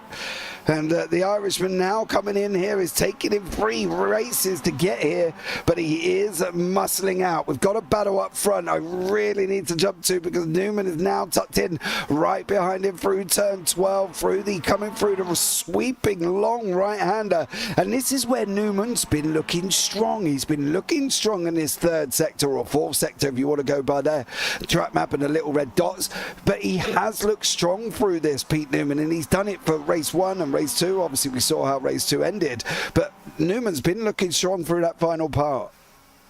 Yeah, he has been, and obviously taking the win over Dan Hunt in the first race. This is his chance to try to make it right once more. Dan Hunt looking for redemption in this prospect to try to win a 2nd race in a row. But again, we don't see that aggressive posturing from Newman that we're used to. I would like to see him start to get the hammer down and go for the moves now, as again, they have nothing in terms of time to lose. There isn't going to be any drivers entering their battle if they do decide to start squabbling, scrapping, and losing each other time. So why not go for it if you're Newman? And I think the answer is, well, why not? He's going for it. Now to the outside, it's going to have to be the long way around and a long drag race. But no, he is not close enough this time. Yeah, going through 7 onto the exit of 8 now through the right-hander. Newman tucked in here as well. Cullen and Wilson side by side through 7 through to 8. They do make it through. He's going to put his nose in. Here he is. It's going to be a left-hander coming up. Wilson should have the advantage over Ayres. Cullen's got the advantage over both of them. He's slow on the exit. Wilson's going to come at him now. Is this going to be the first 3 wide? Ayres doesn't know where to go. What's going to be the west way? Cullinan takes the inside line. Wilson's going to get the other inside on the exit. Well, Cullinan's going to get the better run. He's on the grass. He sweeps round the front. Is he going to be able to hang that all the way round turn 13, turn 14? He's still trying. He's going to have the inside for turn 15, but this is surely got to set this up for Wilson to make this move into 1. It looks like that's going to be the case. Cars off the grass. That doesn't matter behind Wilson with the run. Cullinan can't really defend right now. And from behind, Ayres also going to be making his presence known, getting alongside there. Both of the 2 drivers muscling each other alongside. This time, no breath to be found for Cullinan. Wilson gave him the squeeze that Cullinan gave him on the previous lap. He doesn't bat an eye. Still side by side for corner after corner. Down the hill now into the braking zone of turn 5. We're 3 wide, the 46, dive bomb and a half, and he takes it with both hands. Wilson left with his jaw on the floor. Yeah, Jamie Ayres comes up the inside, 3 wide going into turn 5. Hefford's had a bit of a moment. He's dropped. He's all the way down in 9th here behind Kellerman, who's fighting with McLean. But it is still Cullen and Wilson. They have swapped places more times than I can count throughout the last lap here. This has been incredible for these 2. Even up front, Newman still tucked in behind Hunt. Still, again, as you said, is he looking aggressive? That's the thing for Newman. Or is he following him? Well, he needs to make sure now, because this is going to be very, very close to whether or not I think they will be 1 and 1 more just about here. But Dan Hunt holding on. Newman's going to get the run now. This has got to be his opportunity. Hunt looks to defend the inside. He doesn't. He opens it up. Newman's on the right. Hunt's on the left. Newman's going to sweep through. He's surely going to open it up. He has opened it up. They do make contact. Hunt hangs on again. They make another contact. Hunt's gone round. Oh, contact with Pete Newman. Not once, but twice. He's got to be careful of the rejoin. He should have enough time to get in front of these, but contact from the front 2 again. Not the first time this season, and I'm sure it won't be the last. No, Pete Newman there. He caught a little bit too much curb into the first corner, which is what started that sort of, I don't know what you want to call it, bout, knife fight in a phone booth. I don't know what the proper word is for that, but either way, it didn't end well. That much we do know. Dan Hunt getting strung to the wolves, and Pete Newman looking to walk away here into the sunset and take the victory tonight. There's still 1 lap to go. Pete Newman did not yield.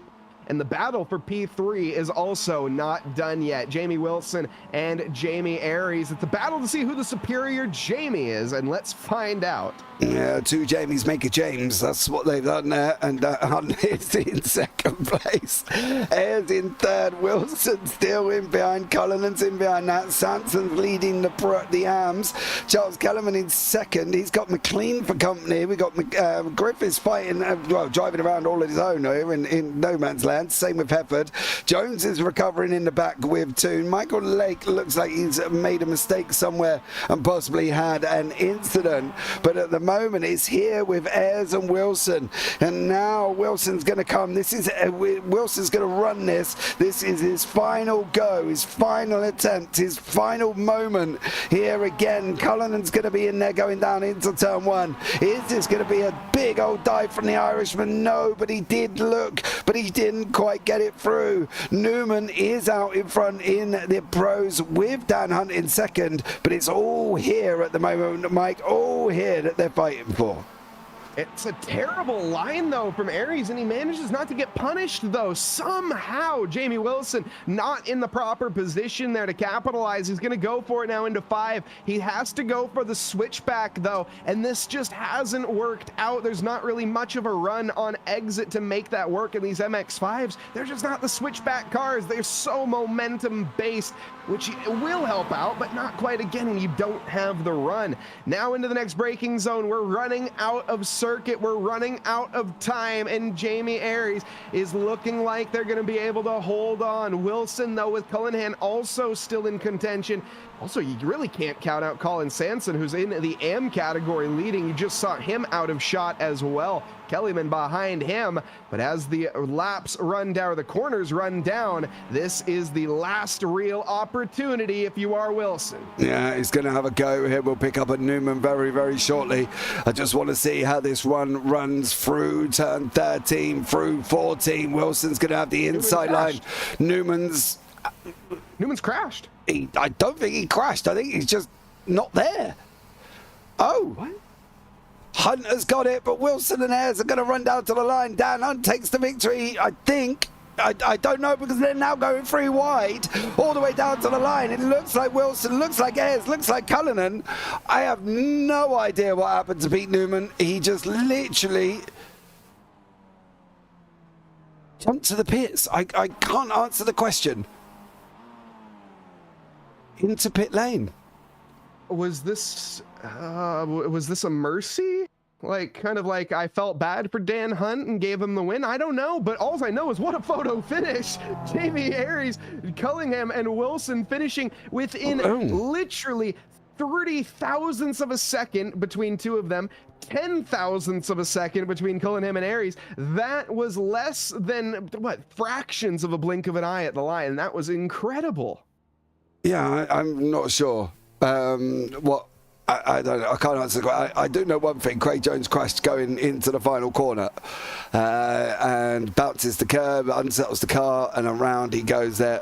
Final corner, final lap for Craig Jones. We are right after much confusion. Cal, you're confused, we're confused. Let's just bring you up the results and we'll go from there. Dan Hunt in first place, Jamie Wilson second, and Jamie Ayres in third. That's the 1, 2, 3 in the pros. And Ralph Cullinan rounding out fourth. Then we've got Colin Sanson, Charles Kellerman, Darren McLean. That's the 1, 2, 3 in the AMs. And Tom Griffith, Steve Hefford, Sir Alan Toon, Pete Newman, Craig Jones, and Michael Lake. I am not sure what happened to Pete Newman. I will go and do some fact finding very shortly, but we are in warm-up. How long do we have? About 4 minutes, so just bear with me on that one, Mike. Bit of a weird one. Yeah, definitely is a bit of a weird one. And whilst that's going on, I might as well bring up a little bit more about the history and the facts here about this circuit. And James, I'm curious, do you happen to know how many bird species are in the area here of Leeds, Alabama? No, my RSPB knowledge is rubbish, to be blatantly honest with you, Mike.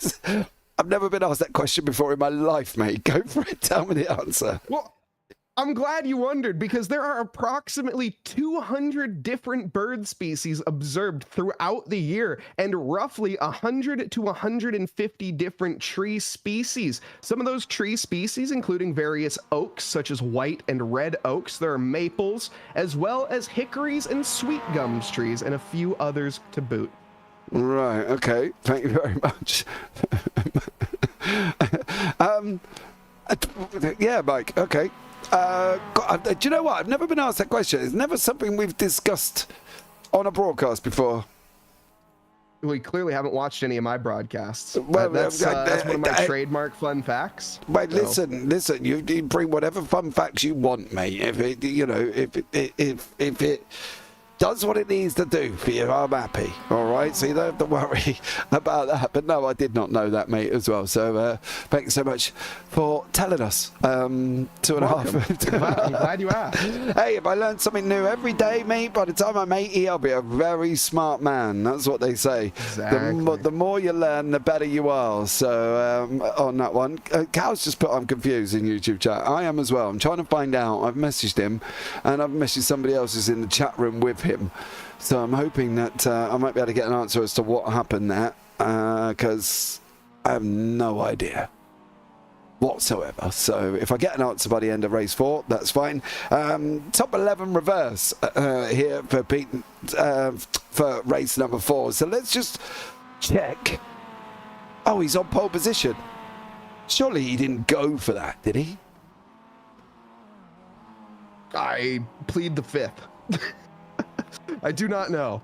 No, I don't know either. I don't think he would have gone. Birds are okay only if they don't hit the radiators of your car. Do you know, I've got a funny story about that.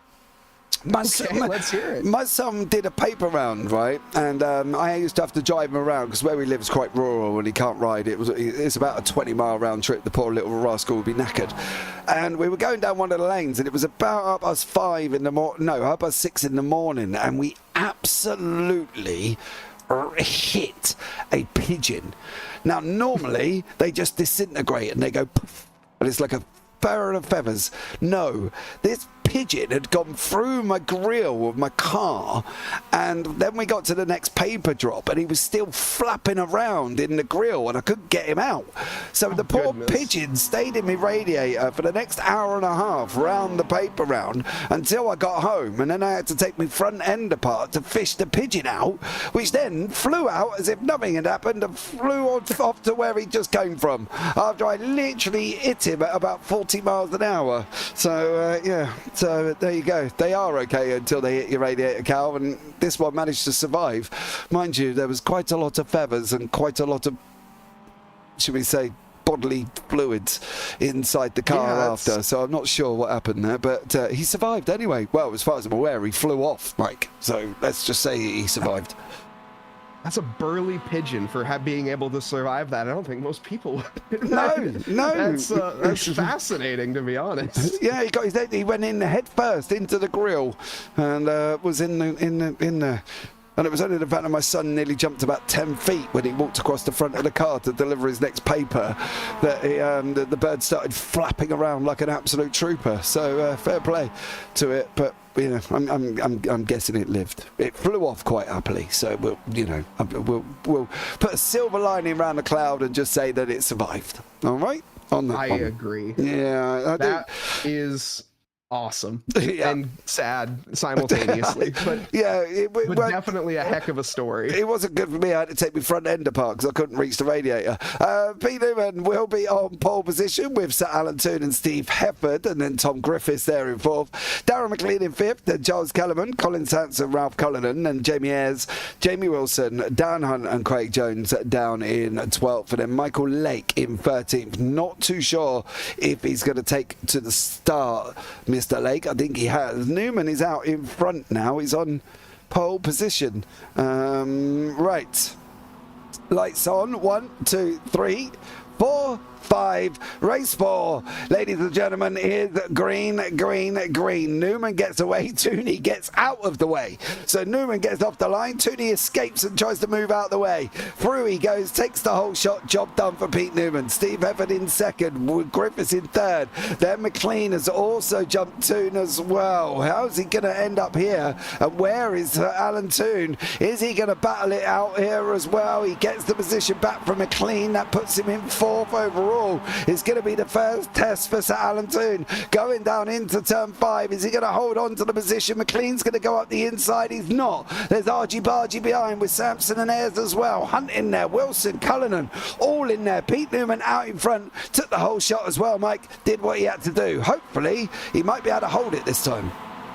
It's a textbook start for Newman. Can it be a textbook finish for him? That's the question that he's going to be asking himself. He hasn't been able to recently. In the past 2 races, he took the win in the first one tonight, and now the redemption arc is underway. But Steve Hefford, never count him out. Tom Griffiths as well, and Darren McLean. Sir Alan Toon still holding on, by the way. 6th position for right now. He is giving her the beans and trying to get the positions. Hold on for now, but currently has Ralph Cullingham behind him. And now to the inside, side by side goes Jamie Ayres and Cullingham, and that is a 1.5 of textbook overtake there from Jamie. Yeah, now Hunt's bullying Cullinan onto the outside line, going round the final couple of corners, turn 14 and 15. Hunt takes the position away. Tooney's in there.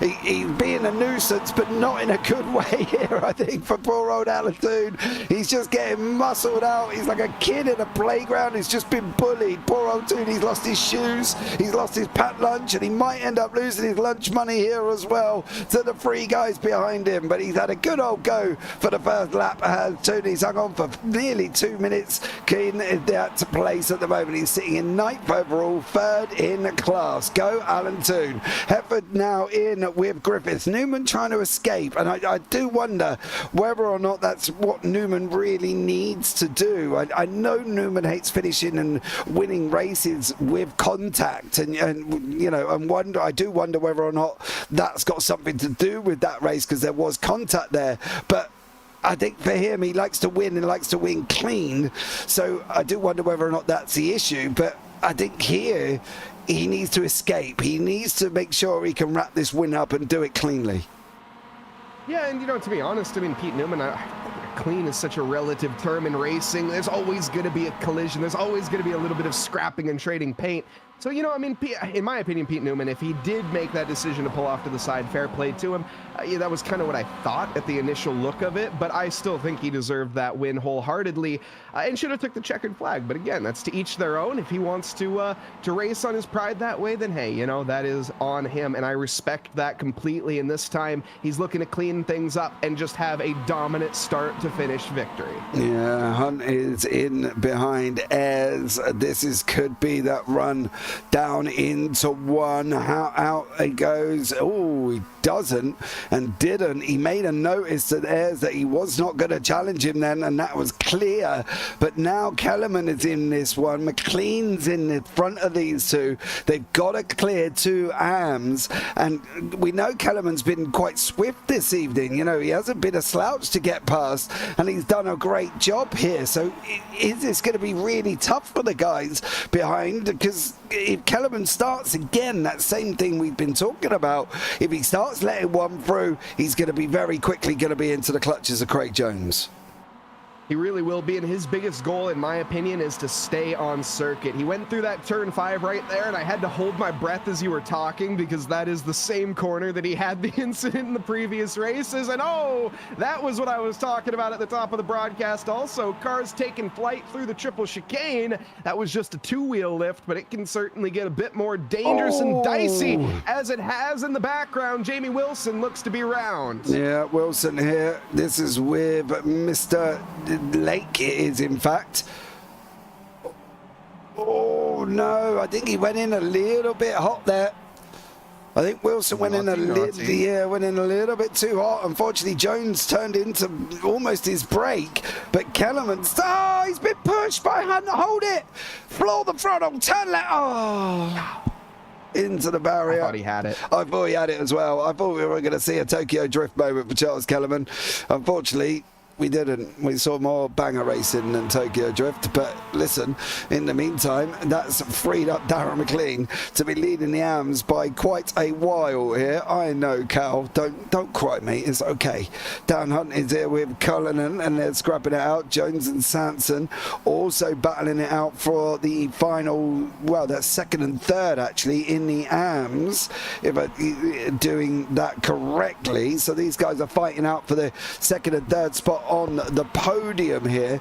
Both of these again fairly equal pace, and they have been throughout the night. Jones is going to dive the inside. That's what we were talking about with that different entry exit out of that corner, Mike. It's caused a couple of problems tonight, and to be honest, I don't think it's going to be the last of it either. But we've got Hunt and Cullinan nearly side by side. Yeah, we had them side by side there briefly through that corner that you were mentioning. Oh, and there is Ralph Cullingham. No, that's Griffiths. That came around. Griffiths in the blue. Tom Griffiths. Oh no, let's take a look. This is going to be an unforced error for certain. It goes very aggressive on the curbs, and well, that was prioritizing ambition over adhesion if I've ever seen it before. Yeah, again, same scenario with Wilson. Goes in too much. Look at where are they both going? You're not in lawnmowers, boys. Hunt and Cullinan just cutting the grass on the outside of turn 13 there. The problem is both the same thing. They went in too hot. The problem is when you go in too hot, you've got to then slam the brakes. And slamming the brakes in these cars, they don't like it. They'll turn around and go, no, you can't do that to us. And both of them, well, went round because that's the natural instinct of when you hit the brakes, they're going to end up going round on you. So they've got to be a little bit more gentle on the throttle. They've got to sort of, probably they're in race 4, so I would have thought they would have been out of Berry turn 7 by now, because they have done it for quite a few laps. Yeah, you would think so by now, but it is always a tricky mistress is that corner, and this corner complex as well. Starting through the first corner, again, I mentioned Sonoma kind of at the top of the broadcast. Whoa, that's not a move. You don't want to be going for that, Lake. That's a little bit far back onto Jones, but hey, I like the enthusiasm. But through the first corner, that left-hander to shoot yourself up the hill and then back down the hill into the long left-hander is very reminiscent of Sonoma's Sector 1, to be completely honest, if you've ever been there or seen that circuit. It's very similar, in my opinion, to that. And so we see a lot of kind of just drifty car movements through that sector, and as you mentioned, the alternate lines are very prominent, and we see overtaking chances left and right, but not quite anyone capitalizing, as these cars, they're tough. You know, it's a tough car. It's a tough track. It definitely is, and you think this is a little bit, you know, more robust than some of these little cars, but it's like anything. If you're going to go and hit a barrier in real life in one of these at 30-40 mile an hour, you're going to cause yourself a problem. So to make sure that they don't do that, Griffiths is think he's entered into pit lane. He has. Ayres is going to dive up the inside of McLean. Through he goes.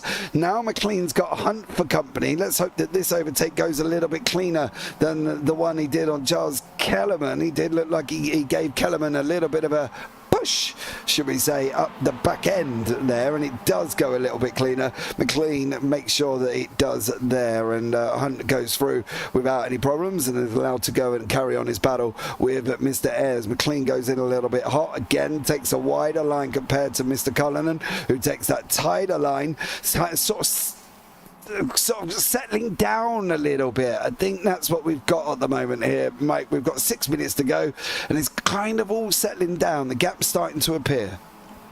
Yeah, it does seem to be that way. The drivers more trying to contend with their cars versus contending with each other, and the negotiations for now have ceased, but of course, I'm sure they will resume come the last lap. They are not far away from each other by any stretch of the imagination. The only driver that kind of has stretched his legs and walked off into the distance is Pete Newman. He has done everything he needs to in this race, and up 2 seconds ahead over the rest of the field. Yeah, he's absolutely dominated. Hopefully he'll take the checkered flag this time and he will make it over the line. He's done this cleanly. There's been no ta-ta-tas. There's been no contact with anybody in race number 4. So Newman, I would expect to go over the line. 5 minutes remaining. Newman's going down into turn 1, followed by Hefford.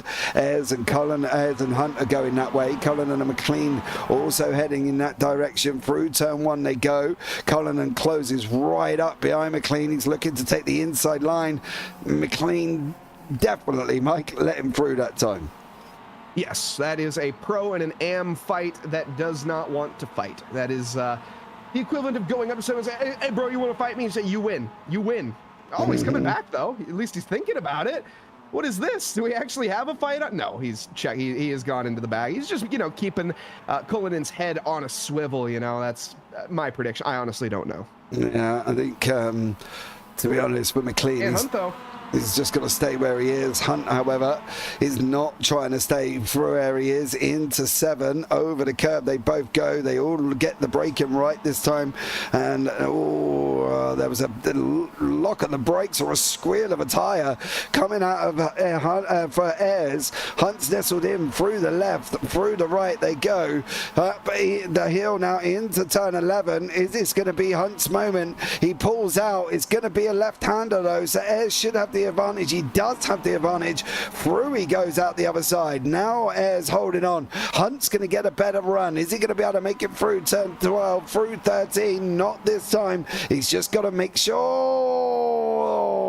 I think he lost a little bit of a momentum there. An extra break from Ayres at the top of the hill kind of lost Hunt his momentum going forward. He did. He just fell off the racing line. Dan here, one thing that I really like about Dan's driving is he's using way more of the track than Ayres is ahead of him. He's paid for the track. You might as well use every inch of the tarmac that you can. Unfortunately, he did find out that where the limit was on the previous few corners, and he'll just be looking to correct that next time. But when he goes through the S's, notice how much more curb usage he takes on the inside than Ayres, and I think that is sort of the difference that we're seeing and what allows Hunt to close up so quickly. There, that alternate sweeping line where he can carry his momentum, sort of a late apex, to just stay with him for as much as he can, not bleed that speed off, but he's just not getting alongside. He's not able to make it work as he would want to right now. Yeah, he's just not at the moment. Oh, this is it, though. Yep. That could, do you know what? I don't know what the slowdowns are like at that corner, but that could possibly be one for Jamie Ayres. It doesn't actually look like he may have been affected by that, and if it isn't, well, you are a lucky boy, Mr. Ayres. You are a lucky, lucky man, because anywhere else at any I thought the Irishman was coming through there, or having a good old go to try and go through it. Any other circuit, that would have been a slowdown, Mike, and he's done quite well to avoid it. Yeah, I think he managed he slowed down too much was his problem. He got under, had to brake very late and got it slowed down just in time before that off track. And even if he did get the slowdown, yeah, it didn't affect him. But either way, that was the opportunity that Dan Hunt was looking for. The daylight, it just opened up in his eyes, and he managed to go for the move when it presented itself. And now you can already see he's checking out of the conversation and says, this final podium spot is mine. And speaking of podium sitters that we haven't really mentioned, Steve Hefford, he's just been consistently plucking away lap after lap, managing to hold on to second. Jones is in pit lane.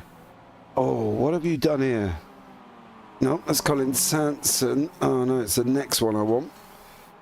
Oh, he had a big old gap as well. What did you do? Oh, look at that back end. Snap back the other way, nearly into the wall for Mr. Jones. Not good. We've got Michael Lake and Wilson. This shouldn't really be much of a fight. I do expect Wilson to take this away from Lake, and he has. That is 8th overall for Mr. Wilson. Ayres still cannot get away, or get close, should I say. He can't get both, to be honest. He can't get away from Cullinan, and he can't get close enough to Hunt. No, not quite, and just now holding on. I think he just has to keep an eye on his rearview mirror. 1 lap left to go. So will it be enough? I think it is just a game of survival right now if you are Ayres and if you are Dan Hunt simultaneously, is again just staying ahead, keeping that 5/10 gap. If he can extend it, great. If not, oh well. You're not in overtaking range, and that's all Dan Hunt needs to realize is as long as I can keep him at bay, 3/10 or more behind me, I am going to be safe, at least safe enough, barring a very aggressive dive bomb, which, you know, I wouldn't count out. We've seen them here tonight in the past, not necessarily from the 46 car, though. Yeah, I'm hoping they can keep it clean. Newman especially, I think for him, he needs to take this victory. He needs to go over the line, and I think he will this time run over the line. Hunt is still in behind Ayres. Through turn 5 they go, the left-hander.